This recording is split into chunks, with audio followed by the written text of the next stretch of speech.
सबसे पहले तो मैं जननायक कर्पूरी ठाकुर जी को भारत रत्न दिया गया, उसके लिए मैं सभी देशवासियों को बधाई देता हूं। और साथ ही साथ बहुजन नायक मान्यवर कांसीराम साहब को भी भारत रत्न दिया जाए, इसकी मांग करता हूं। और जो आने वाली 31 जनवरी को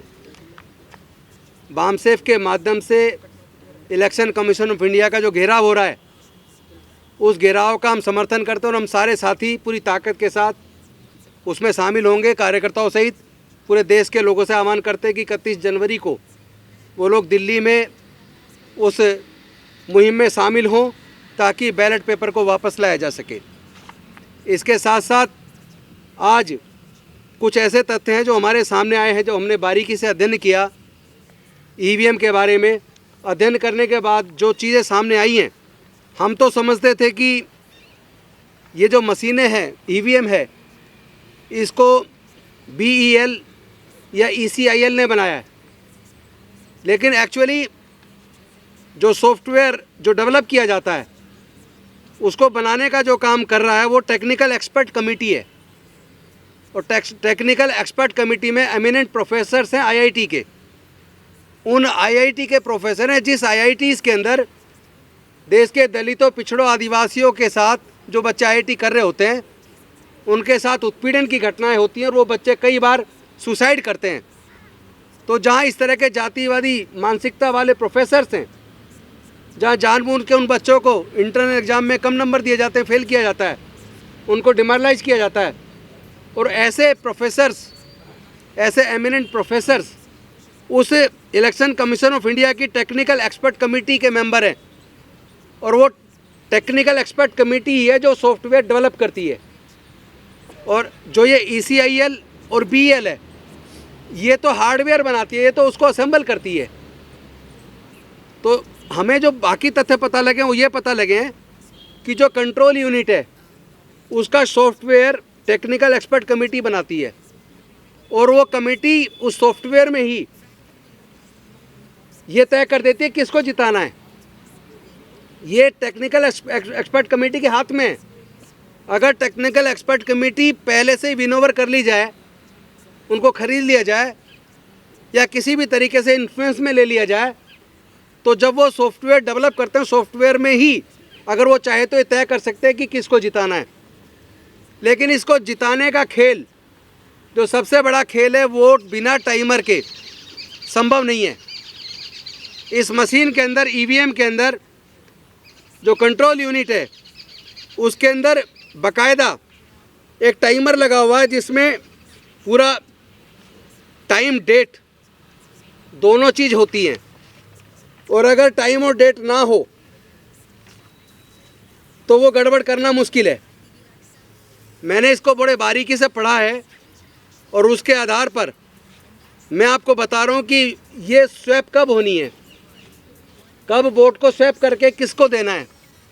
ये वाला काम अगर सॉफ्टवेयर के अंदर डाल दिया गया, लेकिन अगर उस EVM के अंदर टाइमर ना हो, अगर टाइम क्लॉक ना हो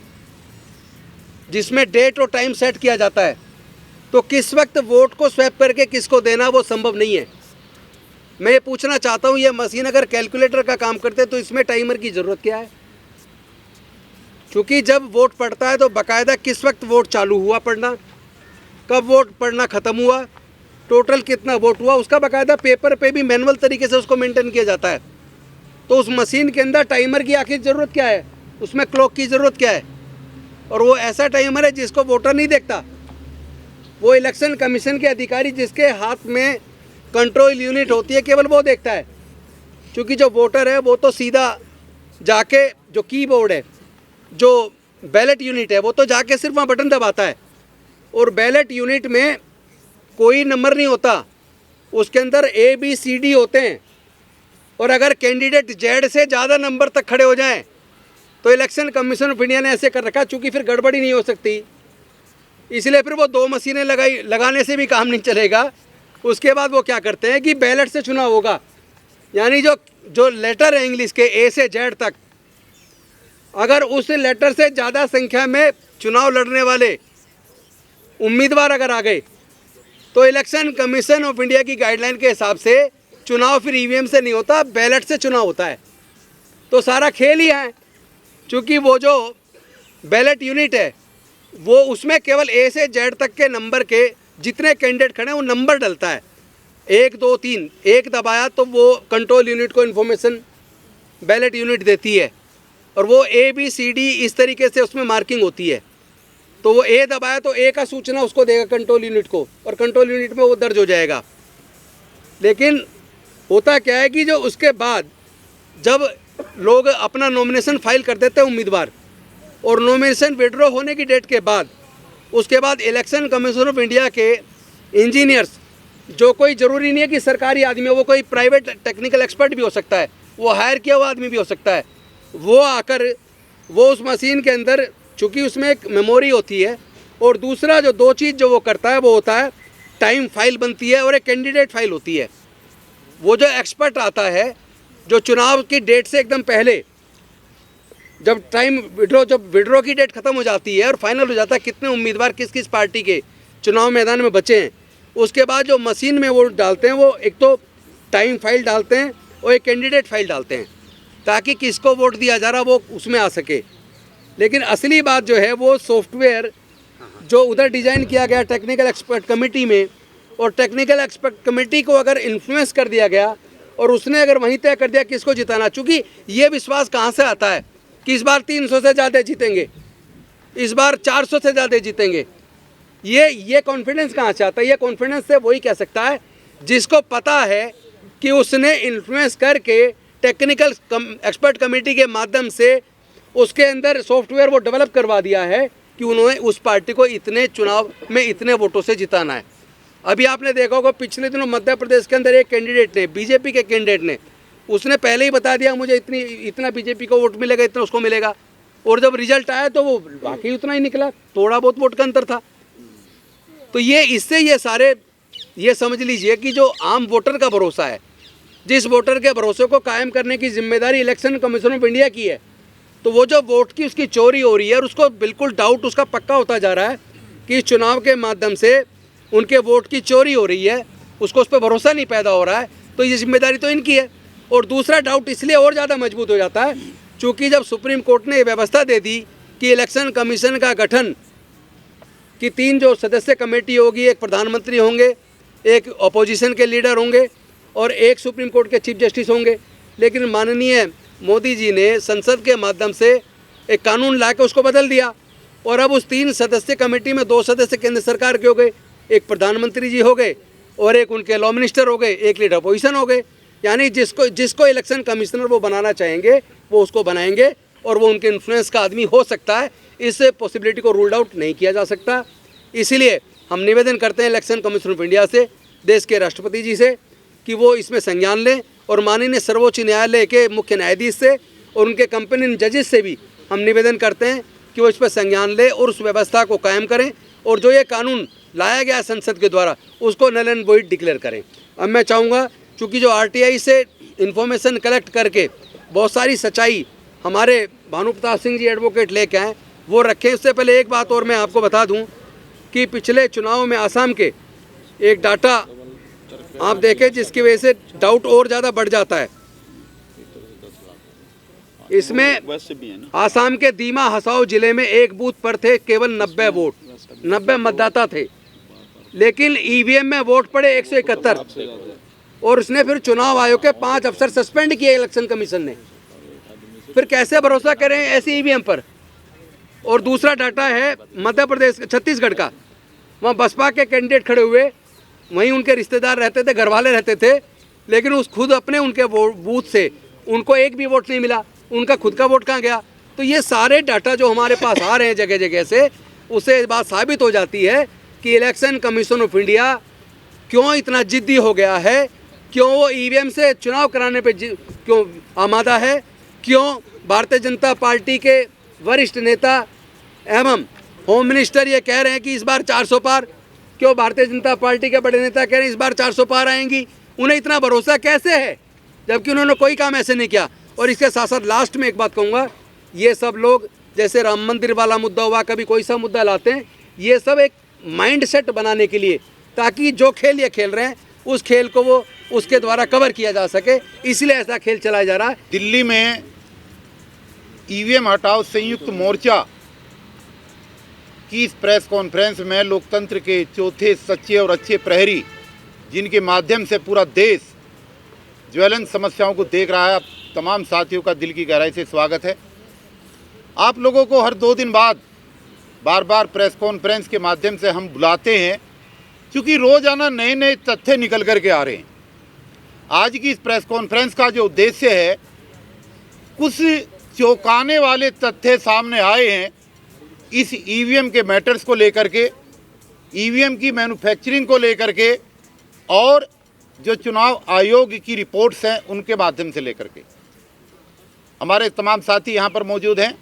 और इन तथ्यों को दिल्ली सरकार के पूर्व कैबिनेट मंत्री और एडवोकेट राजेंद्र पाल गौतम जी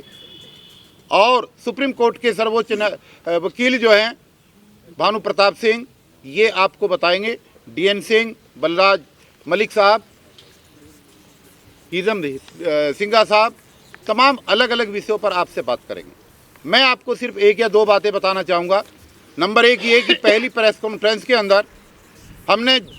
देश की जनता से ये निवेदन किया था कि जो मिस कॉल नंबर हमने जारी किया था, उस मिस कॉल के नंबर में कुछ टेक्निकल फॉल्ट होने की वजह से बहुत सारे लोगों की कॉल उसमें रजिस्टर नहीं हो पा रही थी। वो जो उसमें टेक्निकल फॉल्ट था वो हमने दूर कर दिया है और अब उसका रिकॉर्ड पिछले 4 दिन से जो ऑब्ज़र्व कर रहे हैं हम, वो बहुत ज़बरदस्त आ रहा है। पूरे देश में कश्मीर से लेकर कन्याकुमारी तक डेली लाखों टेलीफोन प्रतिदिन के हिसाब से उसमें आ रही है, जिससे ये साबित होता है कि आप लोगों के चैनल के माध्यम से इस देश की जनता जो भी तथ्य हमने उनको रखे हैं, जनता आंदोलन के लिए सड़क पर आने के लिए तैयार हो चुकी है। आप लोगों को ये भी बताना ज़रूरी है कि देश के जितने भी प्रदेश हैं, उन सभी प्रदेशों की राजधानियों के अंदर बड़े प्रोग्राम के आयोजन की कुछ घोषणाएं हमने पहले करी थी और वहाँ की जनता खुद अपने यहाँ बड़े बड़े प्रोग्राम करने के लिए रोज़ हमें सैकड़ों टेलीफोन रोज़ाना कर रही है। लेकिन जब हम वहाँ पर जाएंगे, 28 तारीख से शुरुआत हो रही है राजकोट से, राजेंद्र पाल गौतम साहब वहाँ पर जाएंगे और वहाँ से फिर लगातार हर प्रदेश की राजधानियों में प्रोग्राम आयोजित होंगे। तो निश्चित रूप से देश की जनता ये जानना चाहती है कि जो ये प्रोग्राम सभी प्रदेशों में हो रहे हैं, इनका लास्ट में क्या निचोड़ निकलेगा। जैसा आपको विदित भी है कि आने वाली 31 जनवरी को भी यहाँ पर एक दिल्ली में प्रोग्राम हो रहा है एक संगठन के माध्यम से। 2024 की 25 फरवरी दिल्ली के अंदर पूरे देश के लोगों को आह्वान किया जाएगा दिल्ली में कूच करने के लिए, और हम लोग मंडी हाउस पर इकट्ठा होंगे और वहाँ पर इकट्ठा होकर के हम पीएमओ हाउस का घेराव करेंगे। पीएम हाउस का घेराव करने के बाद उसके बाद में राष्ट्रपति महोदय को इस ईवीएम को हटाने का एक ज्ञापन सौंपा जाएगा और उनसे निवेदन किया जाएगा कि 2024 लोकसभा के चुनाव की नोटिफिकेशन होने से पहले सरकार इस पर संज्ञान ले और ईवीएम से चुनाव न कराने की सरकार घोषणा करे। चुनाव आयोग को ईवीएम के बजाय बैलेट पेपर से चुनाव कराने के लिए निर्देशित करे। तमाम तरीके की चीज़ें बीच में घटनाक्रम होंगे, फिर हम आपको बुलाएंगे। तो जो नए नए तथ्य, ये एक ऑर्गेनाइजेशन से जुड़ी सूचना थी कि आने वाली 25 फरवरी को पूरे देश के लोग दिल्ली के मंडी हाउस पर इकट्ठा होकर इस देश के पीएमओ ऑफिस का घेराव करेंगे और घेराव करने के बाद हम एक ज्ञापन देश के राष्ट्रपति को देंगे ताकि इस देश में आने वाला लोकसभा का 2024 का चुनाव ईवीएम से न करा करके बैलेट पेपर से कराया जाए। अब जो तथ्य निकल करके आए हैं वो बड़े चौंकाने वाले हैं, उनको सिलसिलेवार बताया जाएगा और आपके चैनल के माध्यम से जब देश की जनता तक वो तथ्य जाएंगे तो निश्चित रूप से जो अब तक उत्तेजना जो अब तक उद्वेलित हुआ है समाज और लोग सड़कों पर आए हैं, तो लोगों को जागरूक होने में और ज़्यादा सफलता इसमें मिलेगी। तो मैं अपने सीनियर साथी दिल्ली सरकार के पूर्व मंत्री और एडवोकेट राजेंद्र पाल गौतम जी से निवेदन करूंगा कि जो चीज़ें उन्होंने स्टडी की है, जो नई चीज़ें निकल करके आई हैं, वो आएँ और चैनल के माध्यम से देश की जनता को बताएं कि ऐसे कौन से तथ्य हैं जो चौंकाने वाले तथ्य आज आए हैं, जिनकी वजह से ये प्रेस कॉन्फ्रेंस आज हमें आयोजित करनी पड़ी।